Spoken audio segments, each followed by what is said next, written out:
tenan. Oh berarti kowe muja-muja aku mati. Mboten mbok menawa. Kok niku kalih sampeyan niku ngabekti.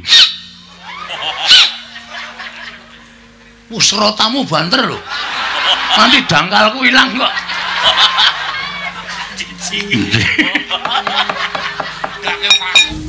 Bapakmu tok paringi undangan, kaget aku. Undangan kok nyilih undangan kampung. Mongko mbok nggo perlumu dhewe iki eneng apa? Kowe arep ngopo? Kowe arep kepiye? Bapakmu tuturana, Bagong, nek pancen kowe duwe gegayuhan, saora-orane wong tuwa ki mesti mbantu. Saora-orane wong tuwa ki mesti melu uyung-uyung anyeng kuyung. Iki eneng apa? Lah kok dadi kawula sak pringapus mbok lumpukke. Kabeh padha andher ning sak njabaning pendopo padukuhan iki. Sirmu piye? Karepmu apa? Nika malah wonten sing pun lunga kawulane, Pak. Ya wis ben ora apa-apa mbok menawa ora sarujuk karo penemumu. Nggih. Ingkang sepisan kula ngaturaken pangangaken napa jenenge atur panuwun ingkang tanpa pepindhan. Ngersanipun Bapak Semar, Kamas Gareng, Kamas Petruk ingkang sampun kepareng rawuh wonten ing sudung kula, Pak. Iya. Pripun, Pak? Wonten undhakane ta omah kula? Ya syukur. Tegese lek kuwakon kowe nyelengi kuwi wis tok lakoni. Ora nyono lah kok. Saiki kowe duwe pendopo. Nggih, Pak. Pangestunipun niki lipil-lipil. Iya, syukur Bagong, syukur. Ndungkap adicara ing angka kalih. Inggih menika estunipun wonten wigatos. Kula ngaturi rawuhipun Bapak wonten ing anu pundi menika pringapus padukuhan kula. Sepisan kula kepengin Bapak menika prisa omah kula. Merga Bapak niku arang-arang tekan nggen kula sing ditekani mung omahe Gareng karo omahe Petruk. Nek kon rawuh teng nggen kula niku sok males. Mergo akeh kewajiban. Mula ya Pak angel banget. Ya sakaremu. Ki jane pancen bener, Pak. Bapak tak aturi rawuh mrene iki aku arep ngaturake gegembolaning rasaku. Kok kaya wigati temen iki. Bagong kok ngaturke gegembolaning atimu ki wigatine apa? Ning Bapak ampun kaget. Ora arep kaget. Engko ndak malah jantunge kumat. Iya, wis gage matura. Semono uga kowe ya, Reng. Waduh, kamase wis ilang, Tru. Ming sedhela ya ora apa-apa. Oh iya, Tru. Coba piye arep ngopo? Sadurunge aku ngandhakake apa wigatine to, Pak? Bapak tak suwun sing kepenak lenggah ya. Iya wis ora kepenak. Gareng ya tak suwun sing kepenak, Petruk ya tak suwun sing kepenak. Pokoke digawe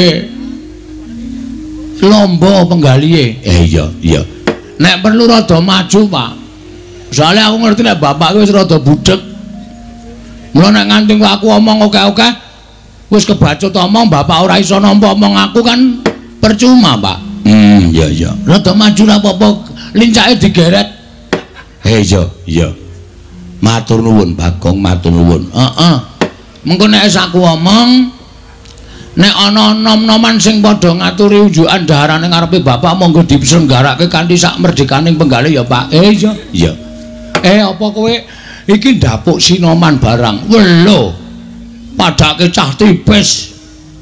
Piyai semene asugo kabeh, Pak. Iya. Lah kok urung metu-metu, urung tuku. Urung tuku kok domongke ora. Sabar. Wong sabar iki jembar penggalihe. Iki ngene ya, Pak. Aku kuwi duwe niat, Pak. Duwe niat apa? Aku kira dadi pengareping kampung. Saora-orane arep anakmu kaya ngene iki anakmu iki dukuh.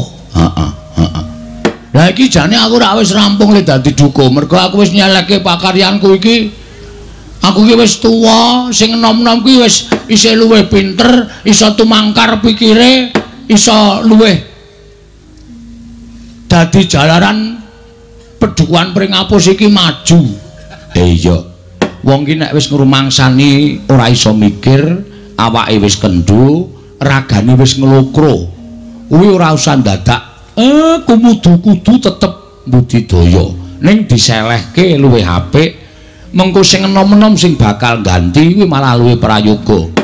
Ha ning kocapa ternyata wong kene ya ora ana sing gelem gendani aku, Pak. Mula aku didaulat tetep dadi dukuh meneh periode 2019 nganti 2224, Pak. Suwe men. Ha iya karang dukuh ki suwe. Iya ora apa. Bareng ngono aku terus duwe ide.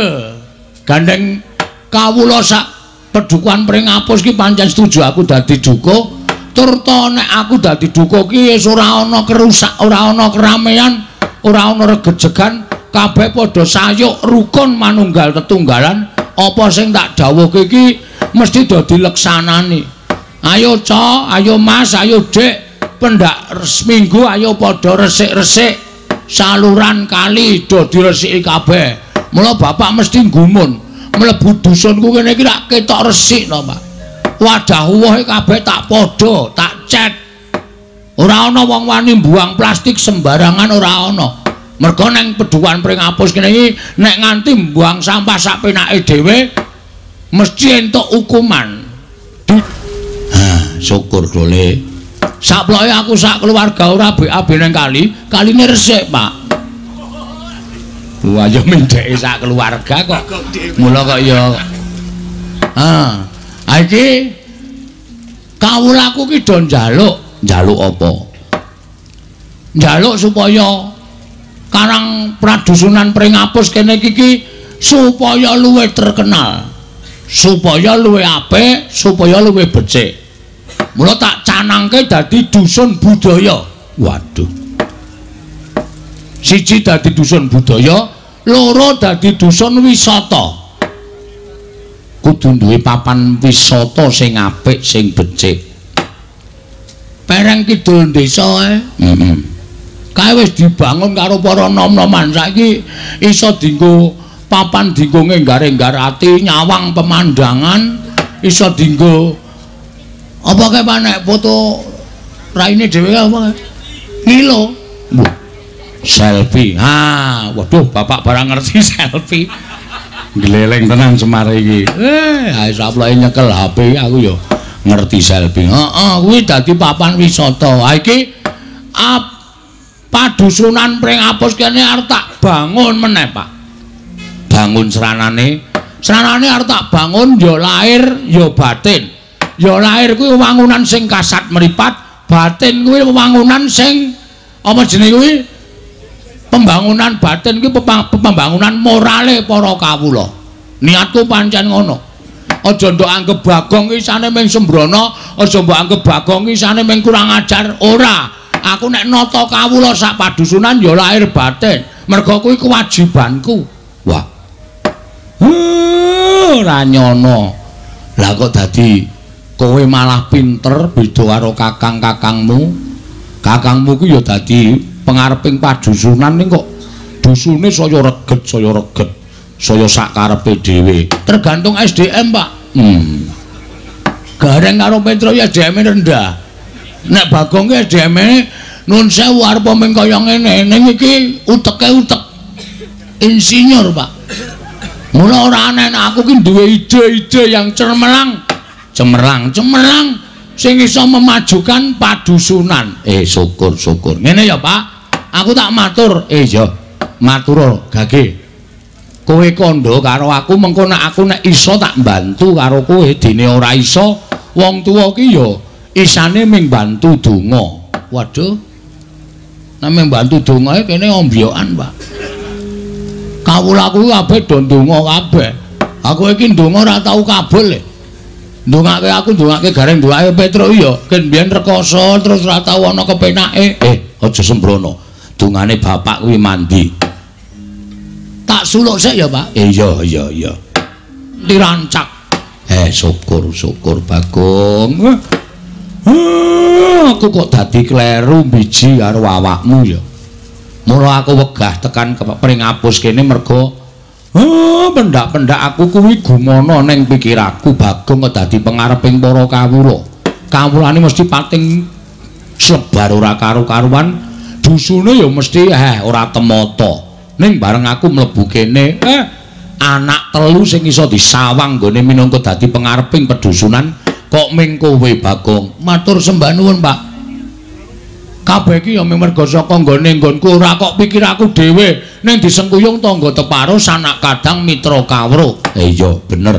Sateruse. Nah, sing arep tak dandani iki batine para kawula, Pak. Batine piye para kawula? Karang sing jeneng dusun ki ya kadang kala ora kok wong pribumi tok sing sok teka utawa sing manggon. Heeh. Ning pancen kadang kala nuwun sewu. Ya ana pendatang tegese wong saka liyan daerah sing mlebu ning padusunanku. Kadangkala wong-wong kuwi mau sosok nuwun sewu, ana sing nggawa pengaruh apik, ana sing nggawa pengaruh elek. Iya. Ha, iki kacarita dusunku ki pancen ya sapirangan wis rukun wis apik, ning suwe merga ana pengaruh sing elek saka njaba kuwi. Saiki rada renggang, saiki rada ora prayoga, Pak. Mula aku duwe niat mbalekke kerukunaning wargaku ana ing dusun Pringapus. Mula aku duwe niat kepengin bangun desa Pringapus ya dusun Pringapus kene, Pak. Lah kok kowe kaya meri karo aku. Pendak-pendak Semar bangun Karang Kadempel kok saiki Bagong bangun desa Pringapus. Sing dadi lakon ya ora mung kowe tok, Pak. Aku ya iso dadi lakon. Tergantung permintaan. Nah, penjalukane kaya ngene iki piye carane supaya iso ngaturake? Mula aku pengen bangun batine para kawula supaya tetep ruket karo padusunan sing dilenggahi. Merga nek wis lenggah nang padusunan Pringapus ki Pringapus dadi bumi wutah getih, dadi bumi sing wajib didepani, sing wajib dibelani. Ha ta Mir? Lah kok Mir meneh? Ha ta Pak? Terus mula aku pengen supaya dusun iki iso reja. Aku terus nalika semana nglakoni tapa. Wah, kowe tapa? Semedi, Pak. Nang endi? Ya nang omah. Ora lunga nang ndi-ndi, ning aku nglakoni ora turu sewengi nutuk tekan biar gagat bangun esuk nyarengi adan subuh. Kowe entuk sasmita apa to, Le? Ne piye? Tengah wengi jam 1:30 lho, Pak. Suarane lamat-lamat tak rungokke suarane kaya kuwi kirek. Udu sasmita to? Udu. Bar kuwi Mir. Bar kuwi ana sasmita swara. Kaya wong nyuwara nganggo sound system. Gumontang ana ing tawang. Tak rungokke dusunku iki sarja. Lemah ripah gemah. Gemah. Udu lemah, udu. Gemah ripah loh jinawi karta tata turaharja. Nek kudu disarati, kudu ditumbali. Tumbali apa? Apa to kae lali aku. Ora tak catet soare, Pak. Dieling-eling. Kuwi mergo nek nganti sasmita tenan, nek ora tok lakoni, ora apik kedadiane. Ning nek kowe kelingan kuwi sasmita tenan, ucapno mengko nek bapakmu iso budidaya, tak budidayake. Dieling-eling, Gong. Waduh, ayo wis lali Dek kapan to? Malam Jumat kliwon wingi. Oh, malam Jumat kliwon iki to. Heeh. Aku jan nglakoni tenan. Wit sore ora madang aku rek. Arep maghrib ae aku ora madang, ora ngombe. Oh, ya syukur. Adate kowe nek tengah wengi iki gawe mie goreng. Ayo kuwi sore ora madang jam 2:30 gawe mie. Njoles prihatin ki ya apa aku tak takon. Prihatin kok gawe mie. Sene nyatane ya entuk sasmita kok. Ha iya sasmitane apa eling-elingen. Ngono nek bapak iso bantu barang rak prayoga to, Gong. Suarane seru tur gedhe lho, Tru. Suarane sapa ya? Lah aku ora ngerti. Kok takon aku. Ngene ngilahing. Wah, nganggo ngilahing ki dewa. Sajake bareng karo angin kok Bathara Bayu ya. Ora, udu. Dewaning Maruta ora Bathara Bayu to, Ning ketoke udu. Bagong nek dusunmu arep apik, dusunmu arep becik, penjangkamu iso kelakon. Dusunmu iku kudu tok wenehi tumbal. Tumbal apa le? Kewan apa piye? Udu. Apa ki jenenge? Buah-buahan to. Tumbal kok buah-buahan. Heeh, wong cebute muni buah-buahan kok. Plem pertangga jiwa karo jambu dipanirmala. Gregah esuk bar subuh adus nyangking pit aku, Pak. Heeh. Golek nang pasar buah ki ora ana blas. Plem pertangga jiwa jambu dipanirmala ki ora ana. Nganti aku ngomong karo bakule, nek wonten kula tuku pinten-pinten kula bayar kenceng. Ning ora ana, Pak. Nah, iki bapak ki rawuh mrene tak suwuni prisa. Jambu dipanirmala plem pertangga jiwa kuwi rak malah cilaka to nggonmu bakal mbangun pring apus kene iki ora bakal kelakon. Lah nek nganti aku ora kelakon aku wirang no. Isen aku pengareping para kawula wis dipasrahi, iki wis mathuk, wis sarujuk. Wong sak padukuhan masrake karo aku, kok nganti ora kelakon gayo. Plem pertangga jiwa karo jambu dipanirmala. Ayo isen aku mir. Mir meneh. Pak. Piye wis gayangno? Lah saiki ngene. Aku tak takon karo kowe. Jare kowe iki dewa, Pak. Hah? Pak, jare kowe iki dewa. Biyen aku dewa. Ning sadurunge wujud kaya ngene iki pancen aku dewa. Mbok kowe sing munggah nang kayangan. Bantu karo anakmu Bagong. Terus kowe nembung karo Bathara Guru. Ora tepung karo Bathara Guru. Ombyaking kawula pring apus ki do ngandhake Semar ki dewa. Ketoke kae disawang pusaka isa kandha jimat sing bisa jengat ngucap. Ngawur. Jimat sing iso ngucap, ya. Ya sing do ngomong pancen kaya ngono kuwi. Ning aku ora rumangsa dadi kaya ngono kuwi. Ora usah sok ngapusi kowe. Nek pancen kowe dewa, kowe munggah ning kayangan. Nek kowe ora iso munggah ning kayangan, ora iso mituruti penjaluke anak. Gunane apa kowe disebut Sang Hyang Ismanta? Ismaya. Wis ora ana gunane, percuma. Terus dewa-dewa apa kowe? Aja nyengeni karo bapak. Aku ning kayangan ki mbiyen wis suwe. Ning ra wis tau. Wis. Saiki aku tak takon sik. Kowe kok dadi wong kere ngene critane piye? Bagong malah njur njaluk crita bapak iki piye to? Ayo critakno. Mengko nek kowe gelem crita, tak nei korupsi. Apa? Lho. Iso crita? Ya. Biyen kuwi bapakku jenenge Sang Hyang Tunggal. Sang Hyang Tunggal? Heeh. Berarti kowe anak dewa. Anak dewa. Sang Hyang Tunggal saiki isih? Ya isih. Kowe lah. Aku mbok ketemu Eyang. Eyang sapa? Eyang Tunggal. Wis rasa ketemu eyangmu ndak malah ngisru-ngisru eyangmu. Pokoke kowe tak critani, aku anak Sang Hyang Tunggal. Biyen ibuku kuwi nglairake ora wujud menungsa, ning wujud endhog. Lho. Endhog? Heeh. Katutan telek ora, Pak? Aku takonane kok. Biasane kan ana templekane sithik-sithik ketok reget-reget kae. Wah, Togok Tejo Mantri kae biyen jenenge Bathara Tejamaya. Terus putihane dadi aku Sang Bathara Ismaya. kuninge digoreng? Ora. Kuninge dadi Bathara Manikmaya sing dadi Bathara Guru kae. Mula tuwa dhewe Tejamaya, nomor 2 Ismaya, nomor 3 Manikmaya. Lah, bocah telu kuwi sing serikan aten ming makmu cilik Manikmaya. Kuwi serikan aten karo aku, karo Kakang Tejamaya ki sok ora cocok batine. Mula nalika semana aku janjane ming gojek karo Kakang Tejamaya. Aku ming ngetokake keprigelanku lan kasantosaning Kakang Tejamaya padha regejegan, padha gelut. Ning jane ora gelut, ming nyoba kasekten. Dening Manikmaya makmu cilik dilaporke karo bapak. Ya bapakne Manikmaya Kanjeng Rama menika Kakang Tejamaya kaliyan Kakang Ismaya sami regejegan sami rebut kepengin dados dewaning para dewa nalindraning para dewa lenggah wonten ing Suralaya. Sang Hyang Tunggal bapakmu nesu mudhar. Terus aku didukani karo Kakang Tejamaya. Lah kok dadi kaya ngono pakartimu?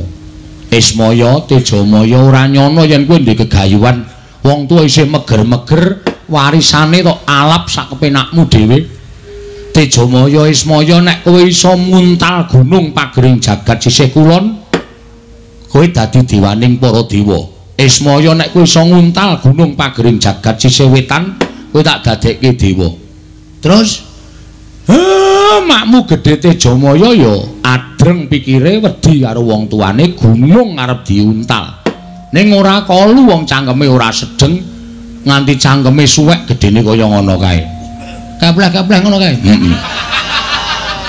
Mergane ra iso nguntal gunung ra iso. Lah kok kowe ora cangkeme ra suwek? Cangkemmu ora. Tutuk. Karo bapakne kok nyangkem-nyangkemke. Mergo aku nganggo igo gunung pagering jagat sewetan tak serot ora tak pangan ing tak serot kolu ora ming sawetara ing mlebu ning wadukku mula aku bentoyong wetenge kaya ngene iki isine rompalaning gunung pagering jagat sisih wetan. Rupaku terus dadi elek kaya ngene iki terus didunke ning jagat dadi tukang momong para satriya. Pakmu gedhe Tejamaya dadi tukang momong para satriya saka tlatah Sabrang. Ngono kuwi critane. Oh. Berarti kowe anak Sang Hyang Tunggal. Berarti kowe mau nek aku makmu cilik sing meren karo makku cilik sapa, Pak? Manikmaya. Manikmaya ya apa? Bathara Guru. Weh. Muridé pira muridé? Ora ndek murid ki Bathara Guru ki jenenge Sang Hyang Bathara Guru sing lengganing kayangan dadi pangareping para dewa. Kuwi jenenge Bathara Guru. Saiki ngene Mir. Mir menano, Pak. Nek pancen kowe kakangne Bathara Guru, kowe mau ngomong. Nek jambu diponirmala pelem pertangga jiwa kuwi nggone ning kayangan. Berarti sing duwe panguwasa rak Bathara Guru. Iya.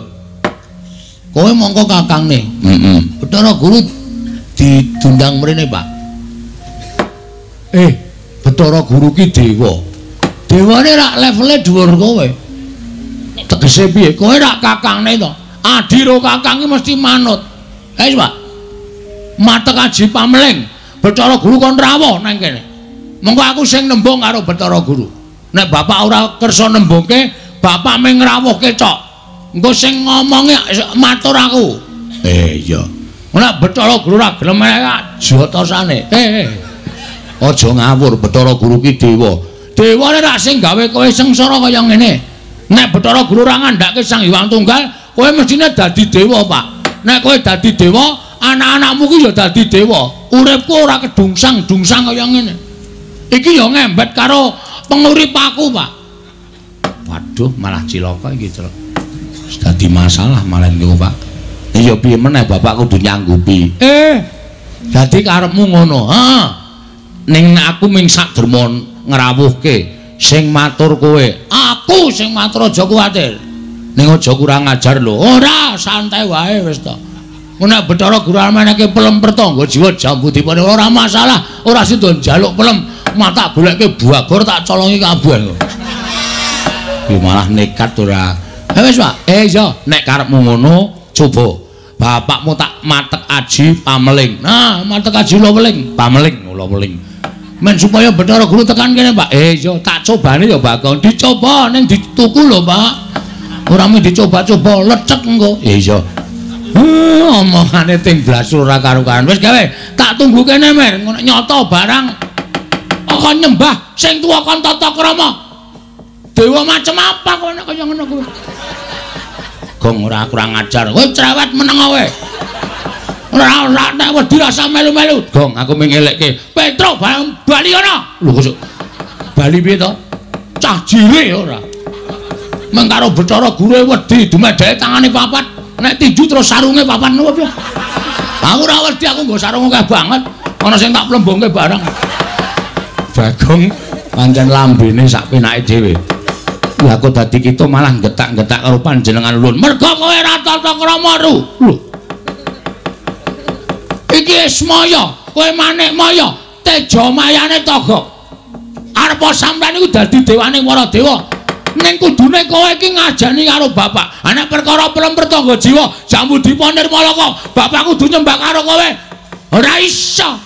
Ora mungkin aku sing ora ikhlas. Bapak gelem ning anake sing ora ikhlas. Yen ngono kita wani karo panjenengan ulun. Lho piye ta iki? Wis ganti training e padake ra wani. Iki siap nek ping kong gelut. Arep kowe nggawa dewa-dewa Triamin Watanawa.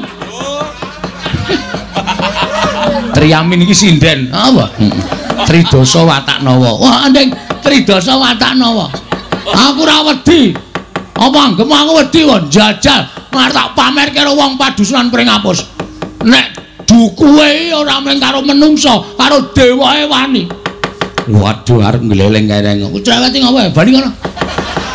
Ngopo to kok ngundung aku terus ngomong. Kowe lambene elek. Ana wong arep tampil dadi seri kok.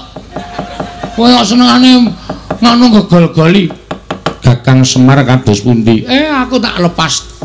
Perkara iki wis kono. Perkaramu karo Bagong. Lah wong niatmu ya ora apik. Kowe ora nganggep aku ki Kakang. Najan ta aku wis urip ana ing alam padang ning nggonmu duwe rasa gedeng keburu sengit karo Semar. Isih mbok ndem ning atimu. Mula nek nganti kowe diwaneni anakku, wis kuwi pitukane. Wong nyatane aku ki ya dewa.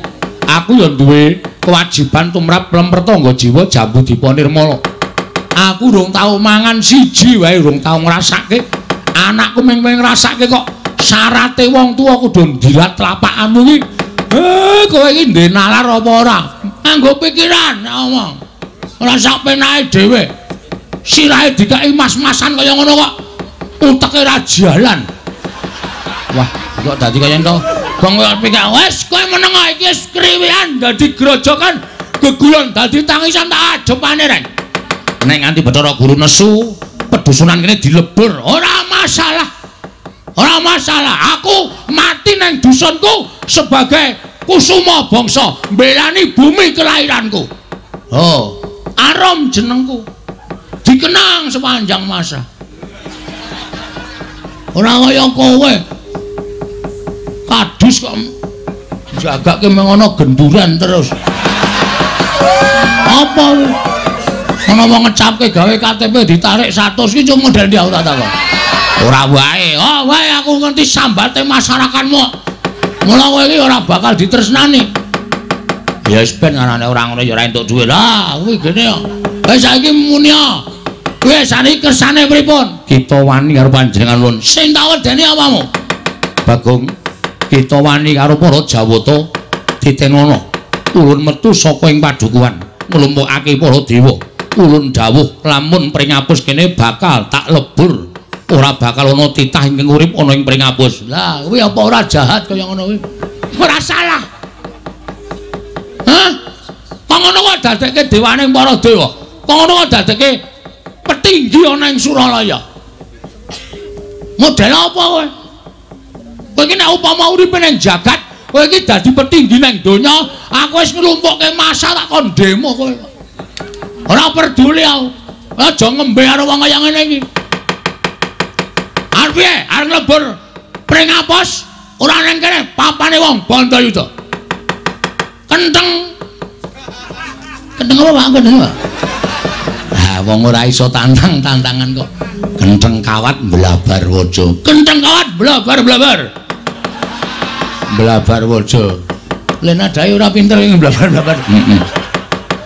Kenceng kawat blabar waja. Ning ngono dititani. Kowe apa aku sing iso unggul yudane? Wela dalah metu njaba Bagong. Hah? Sing ngomong nek tukang sumur ya sapa? Ning kae Digdaya. Aku ora wedi karo Digdayan, Pak. Aku ora wedi karo kekuatan. Zaman saiki kok anu ngandhake kekuatan kadigdayan. Nonsen. Wah. Ora ana ta iki sing dienggo kekuatan ki mung otot karo tenaga. Oh tenan.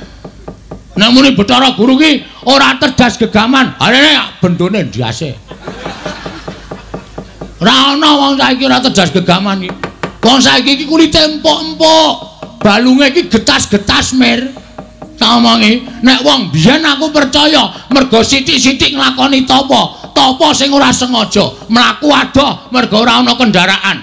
Ngelih mergo sandang pangan larang. Kuwi dadi tapane wong biyen. Mula wong biyen ki ampuh-ampuh. Wong saiki kok muni ampuh, ora mangan sedina sambate ngarwara. Kon mlaku kowe ora gelem mung tuku rokok ning ngarep omahe numpak kendaraan. Ampuhe nggo napa aku tak takon. Bener ngono ya omongane ya cocok kok ya. Wong saiki iki angel nek kon prihatin mlaku kene kono ae. Loh, numpak motor wae. Ya ngepit aku boncengke. Nah. Kon topo saka ngendi? Heeh, wis coba. Bathara Guru ae muni ampuh. Jajan kok adepane. Wah, pancen kowe iki ngayal. Ora mung karo Bathara Guru, karo kowe tak ayeli kok. Kok meneh Bathara Guru. Ning tandangono dhewe lho. Bapak ora melu-melu. Bapak lenggah sing sekeca. Mantumu wis gaweke teh. Wis tak gelarke karpet. Oh iya iya. Lenggah sing kepenak ngunjuk. Udut. Ya ya. Anggere udut sing filter tak cocok. Sing filter tak cocok aku. Oh, sing kretek. Oh iya iya. Sing wis kuning-kuning ya. Lah kuning menes 7 tahunan, Pak. Udut marai mendem kok ditawake. Aku ya ora melu-melu lho, Gong. Aku wedi karo dewa. Ora usah melu-melu, tanganmu tekle, sikilmu becik. Matamu kira.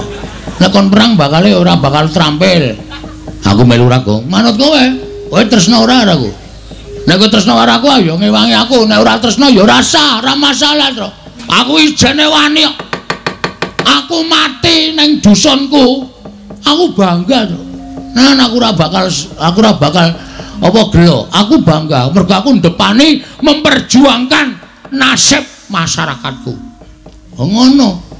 Ora mung doteng pli. Wis ana Pak, munjuk udang. Iya. Halo, nek jopo? Ya. Ora mlebu kamarku lho, Pak. Ora. Mantumu lagi bubuk? Ora. Kok jejeri? Kok alasane kowe arep tilik putu, ayo cilaka. Ora. Aku nang ngarep TV. Weh, ana apa, Pak? Ana. Iki kotakan iki apa iki? Oh, uduh kuwi. Padake TV ora. Ora duwe to, Gong. Makane aku ketinggalan berita. Rek ngarep perang ora? Ora. Ngaso? Ya. Wah, dipenake aku. Oh, kakangku sing tak tresnani. Bentuke kaya ngono. Angel golek kakang bentuke kaya ngono awake ting cekul. Buandem watu sirahmu mudar kowe. Dar, iya. Ora rebutan. Gareng bisa sok rebuti ngene bapak. Reng ngene bapak ora direbuti lho, Bang. Ora. Mangan saknane. Iya. Segane ndi, Bagong? Ayo kuwi meng sak gegem kuwi. Didom sing adil. Diokahi le mamah ora wareg.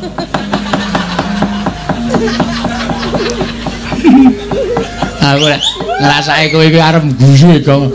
Mamah kerep kok njur. Lha ndak dadi jenang. Nang cangkem lajur kae terus dadi dilek rak suwi. Truk pernah ora, Truk? Ora. Wis lha dene iki do tegel ora aku tenan to. Aku ora di masalah karo Bathara Guru, aku wedi nek karo dewa. Ana ngasuk kono? Nang mburi dhewe. Lho. Mburi omah dituku kok, Gong. Wis. Ya syukur nek. Wo mburi omahmu sarean lho, Gong. Ha iya. Turu kono. Buandem watu. Mburi omah sarean kok kon nuku. Mah, wonten dawuh. Waduh, Bagong ndelok bojone Mah. Jenenge Gimah. Oh. Kae bapak diladeni, Mas karo wong liya diladeni ya. Nggih. Aku arep ngono nyuwun pamit mangkat perang. Ngatos-atos. Kabar. Ya, heeh. Boki sabut dipun sebak sing sae-sae. Rasa nangis. Gaya wae dume akeh wong Aku masuk angin wis tok golek MC Sripah kok. Iman. Oh berarti kowe muja-muja aku mati. Mboten mbok menawa. Heeh. Kok kali sampeyan iku ngabekti. Usrotamu banter lho. Nanti dangkalku ilang kok.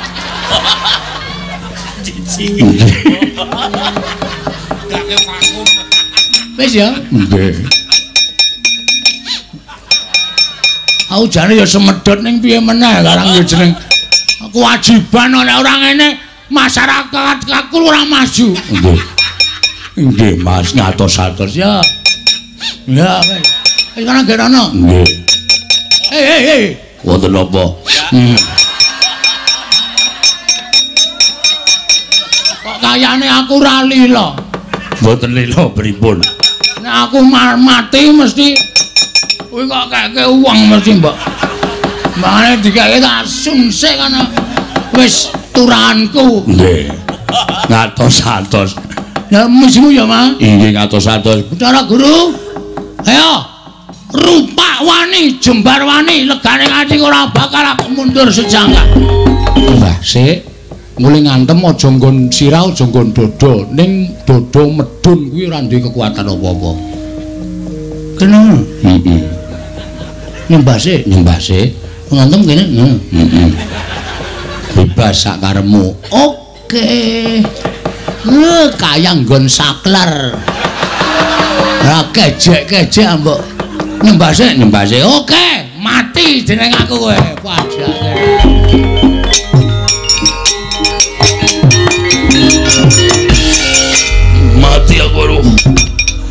Mati aku lho. Kakang Bathara Indra kena ngopo? Wedian Bagong ora aturan. Ngantem ora kena kok kaya ngerti keringkiane dewa. Diantem sak kaya ngebuh. Waduh. Mbaya diwenehi apa to apa minyak apa? Menumek apa piye? Waduh, tenan. Kae gek menungso apa ta ya? Aduh. Kakang Yama Dipati Brama jan ngati-ati lho, Ma. Bagong medeni ngantem kok dipaske nggon saklar. Waduh. Wah, mulese ora jamak-jamak. Ora ilang 3 dina. Bagong keparat ora minggat saka arep aku. Kelakon lho, sapa kae wayangan dhewe? Tiban genine Bathara Brama ora gladran aja dundang apa.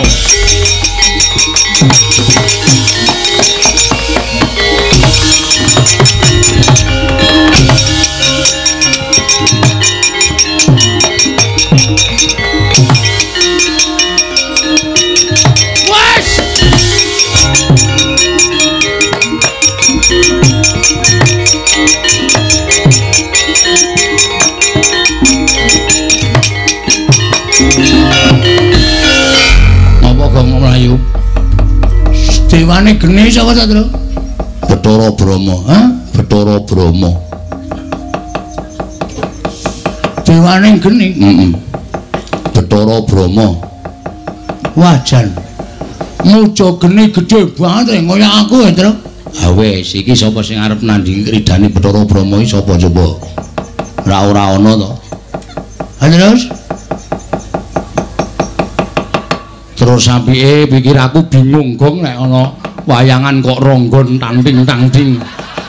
Isruh-isruhi pikiran. Pokene bubar wae nonton streaming. Ya ora ngono terus karang ya. Wong ki kurang marem kok ya. Lah iki kene krungu ting-ting ngono kene kaya buyar pikirane. Kowe piye caramu supaya geni kae mati? Oke.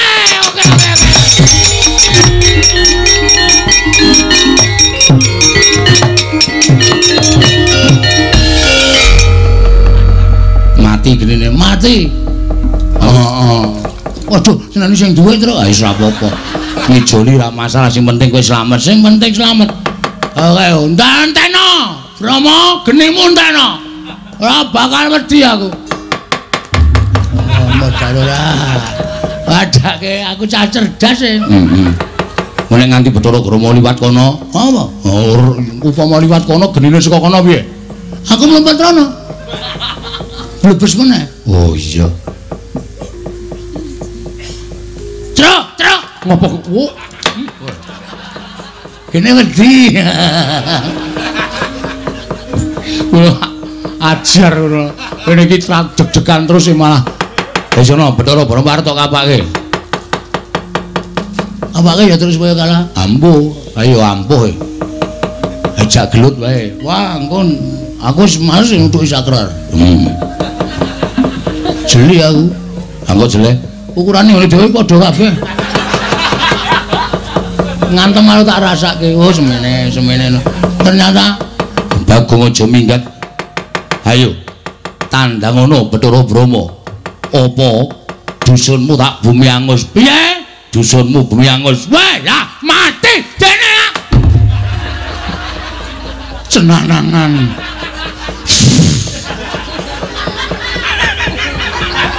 Apa ngarepe blumbang kok mlayu kok banter banget.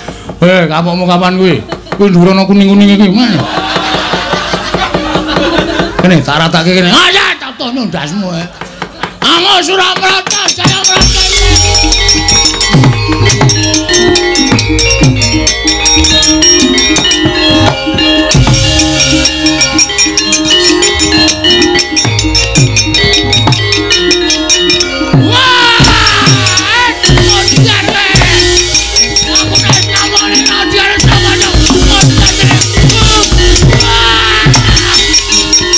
Wedan apa?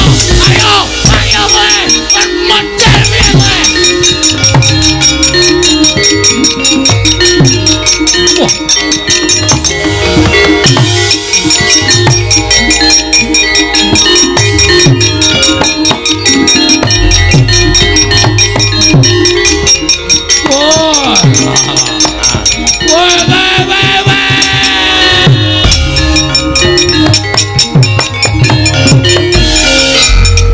Mungsuh dewa sapa-sapa jabut nyawamu mudhar. Ayo tangiyo wenen titah pengpengan tak jabut nyawane yen dobel nyawamu tangiyo. Oke semute nang kene.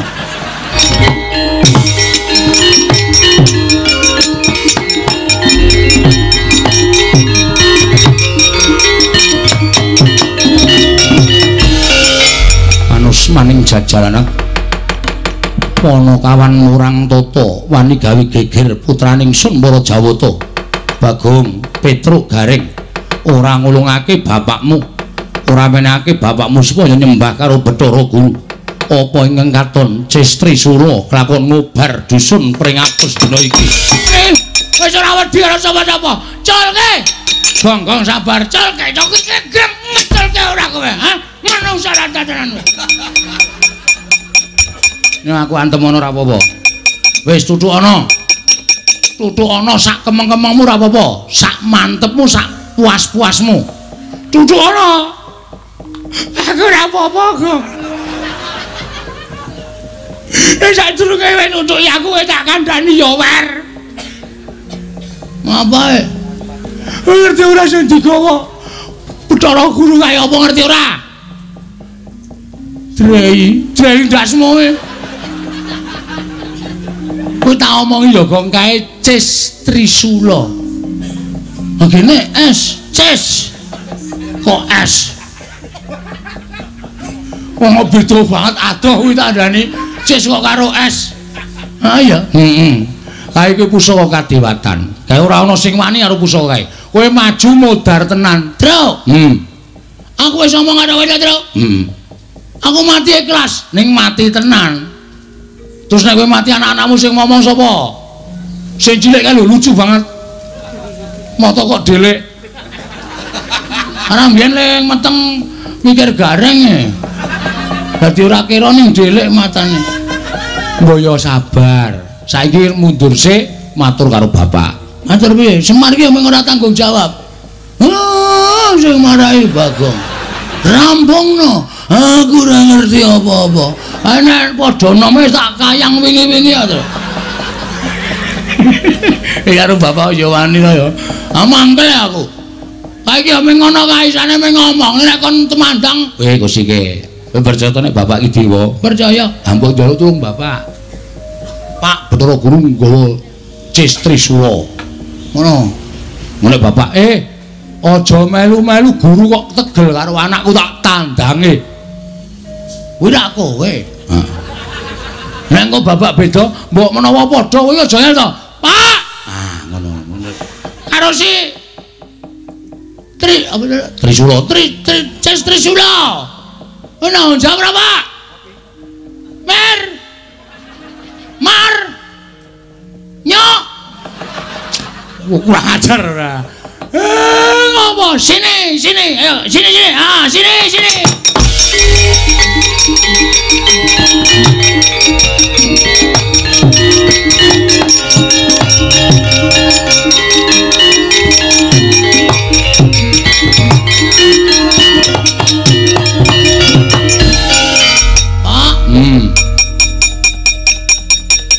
Ketiwasan, Pak. Ketiwasan ngopo? Bathara Guru nggawa Cis Trisula. Tenan ta, Tru? Kurang ngerti. Urusana dhewe.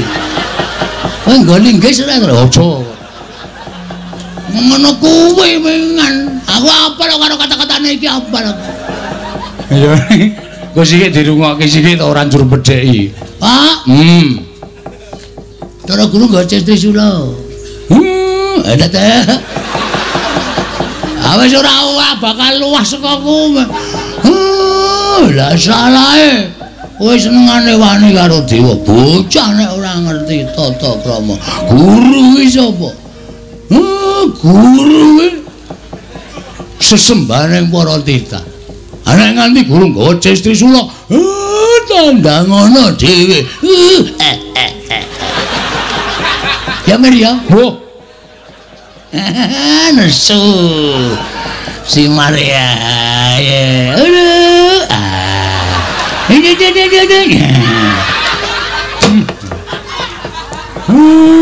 wong tua kok dicilubah.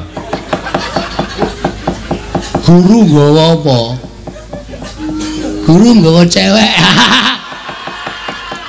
Oh ya simbrono ora. Truk. Nek ndupak mbok wisuh sik, Tru. Le lara iki ora ning lemahe mlebu cangkem. Ya ora apa-apa. Guru nggawa Cis Trisula. Pak. Penyakit nggugu arepe dhewe. Anakku arep didu karo Cis Trisula iki. Anggepe guru iki pikirane nendi? Minggir tak trajange, tak enteni kene. Kaya ngopo Bathara Guru? Apa ora kowe? Beda to karo kowe. Semi. Ngisen-seni aku pas senengane ngono kuwi. Ngisen-seni piye? Aku wis ngomong dipresani penonton kowe banget. Syukur rasano. Biasane kowe ngono kuwi. Kowe iki anakku, nek aku ora tanggung jawab, sing arep tanggung jawab sapa?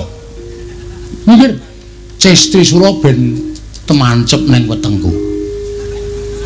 Ikhlas? Ora ikhlas ngopo? Ayo, Tru. Ayo, bener. Men gek temancep. Ayo. Engke Semar Mutar. Kowe mikire tekan sik, kok sik. Nek iki mati, kowe arek guru gareng entuk lemah. Cahidan ora. Ayo. Oto-oto. Ndere.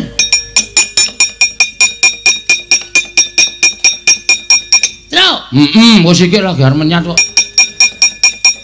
Ngatos-atos lho, Pak. Menengo. Rasa kon ngati-ati. Ya wis. Aku jane wis males ndekan dadi anake Semar wis males.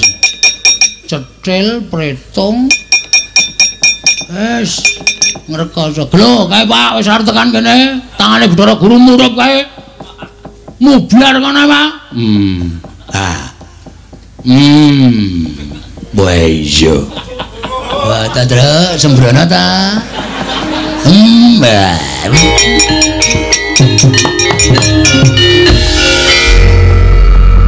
Kok nyangking Cestri Sular nggo ngopo? Ayo wangsulan. Arep mbok nggo ngopo? Kula badhe mejahi pun Bagong Kakang Ismaya mergi sampun ngrisak barisan dewa. Barisan dewa kok rusak mergane kula dawuh supados nyepeng Bagong. Lah kuwi entek-entekane. Lah kowe karo wong Bambung kok tok ladeni. Karo wong kok ngene kok tok ladeni. Demen kewirangan kowe tak kandhani. Lajeng sak mangke tetep Bagong kula suwun. Aja. Bagong lagar duwe gawe. Ya kuwi bangun desa. Nanging Bagong kedah kula boyong wonten ing Kayiwangan. Adreng to kowe? Inggih. Nek kowe adreng saiki ngene wae. Bagong tak wakili. Tegesipun aku sing munggah ning Kayangan. Melu karo kowe. Nek arep tok pidana wakile aku. Iku ra dikodali ngene iki. Wong sikile dheke becik nyangkol sikilku kok. Sing darane gondeli aku. Sikile iki ngubet, sikile kan ngene.